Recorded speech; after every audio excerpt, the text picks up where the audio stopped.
23 past, I'm back with our breaking news. According to numerous media reports citing anonymous U.S. officials, U.S. National Security Advisor Mike Waltz is expected to depart his post. We want to remind you NBC has not independently confirmed those reports yet.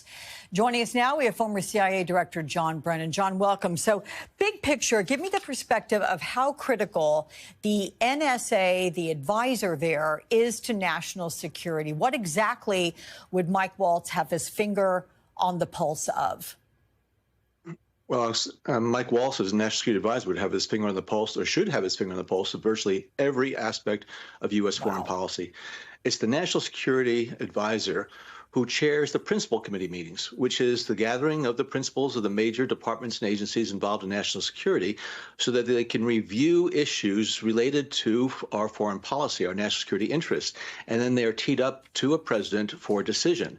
So again, Mike Waltz is the orchestrator of that interagency process, the one that's supposed to be able to look at the different options, debate the pros and cons, and then again tee it up for a president to make a decision on. Now, it's quite clear that just like many things in the Trump administration, the foreign policy front is not going well. The war in Ukraine is still raging. The situation in Gaza is awful. There are tensions between the U.S. and China. We don't know where the status is of the U.S.-Iranian discussions. And so these are things that would be the responsibility of the National Security Advisor, again, to oversee and to make sure they're moving forward. And I think Trump is looking for a fall guy here. He's not going to get rid of Steve Witkoff, who is actively engaged in these areas. He's not going to get rid of Marco Rubio. And it's easy to replace a national security advisor because it's not Senate confirmed. It's easy to oust him and then put someone in, including a deputy, right away. But also, just thinking about Signalgate over the last couple of months, I'm sure the White House has conducted their own internal investigation of what was happening at that time. And it might be that some of the discussions that Mike Waltz was involved in, that he was not showing appropriate deference or sycophancy to President Trump. And that's something that I think Trump would be very much upset about. And so, again, he might have been exposed in terms of speaking out of school behind Trump's back. So it could be a variety of things. But again, he's an easy person to replace. I'm curious, John, how all this big picture will impact intelligence sharing between Washington and our allies. I mean, is this a very pivotal day for that?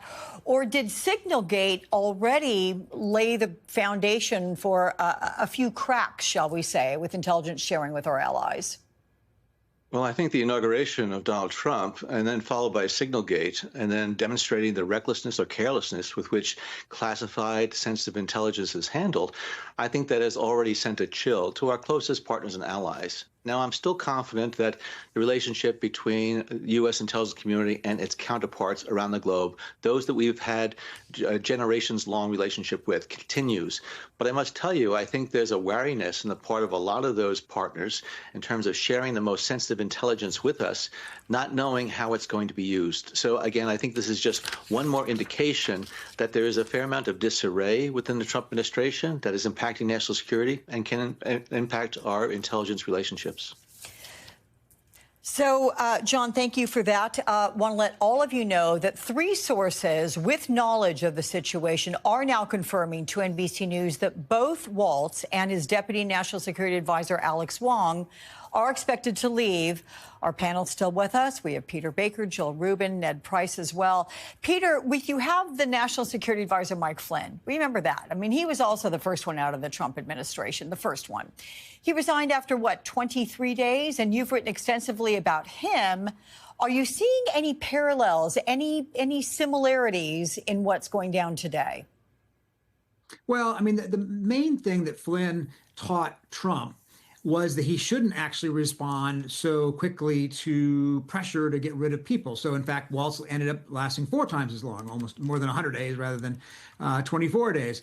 But in the end, I mean, the cases are different. I think Waltz actually is much more hawkish on Russia. Flynn was fired in part because of not telling the full truth about his associations with or his conversations with the Russian ambassador. So in that sense, ideologically, they were on different sides. Flynn is much more on the MAGA side side of foreign policy thinking, and Waltz is more on the mainstream, conventional, traditional side of Republican foreign policy. But I think, look, overall, we talk a lot about how more disciplined this Trump administration is than it was 8 years ago. But there's been a fair number of blow-ups and scandals and ousters and so forth before this one, if you think about it, right? Vivek Ramaswamy left even before starting as the co-head of the DOGE effort with Elon Musk. There was tension there. Lee Stefanik didn't end up getting to be UN ambassador. Obviously, Matt Gaetz, was forced out as the nominee for Attorney General. There have been 3 different directors of the IRS within a few days, and a shouting match between Scott Bessent and Elon Musk over that. So there's been a fair amount of dysfunction in this White House as well, for all of the discussion about how it's more disciplined.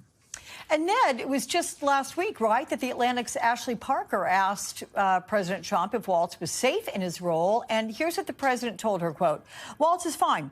I mean, he's here. He's fine. He was beat up also." So where do you think the pressure has come from to change the president's mind and show him the door? Yeah, Alex, I think here again, the lesson is that every answer that comes out of President Trump's mouth has a very short expiration date. And clearly that answer didn't last very long at all. I will be interested to hear from the president and from this White House what exactly the purported fireable offense was. And I use that word purported because there may be a difference between what they say and what actually motivated them to make this decision. Was the purported sin or fireable offense Signalgate? If so, it really begs the question, why Mike Waltz and not Pete Hegseth? Yes, Mike Waltz created the group. He fat-fingered the name of a journalist rather than an administration official into the group. But it was Pete Hegseth that sent what was almost certainly top secret classified information via that channel. And we've since learned another channel. Or is the purported fireable offense more ideological?